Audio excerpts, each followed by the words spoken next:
guys, welcome back to my channel. In today's video, I am reviewing and doing a quick tutorial on the highlighter, the Balm Cosmetics Mary Lou Manizer highlighter, which also can be a shadow and shimmer, but in today's tutorial I am just using it on the face as I usually would with a brush, and this is a swatch of it.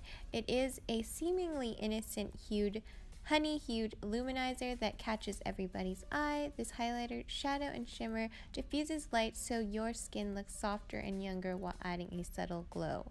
Now this retails for $24 for 0.32 ounces, and I did purchase it on the website itself, and they do have discounts every now and then, but as you can see, it is a subtle glow, but it can be blinding, and in my opinion this shade is like an icy champagne, and I absolutely love it. It's super comfortable. It's kind of like when I swatched it on my fingers, it felt so soft yet powdery, but it didn't have that powder kind of falling out of the product case at all kind of feel.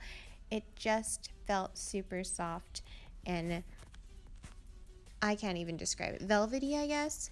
And yeah, that was my video, guys. Hope you enjoyed it. Hope it helped you out in any way that it can. And I will see you guys all next time in my next video. Bye, guys.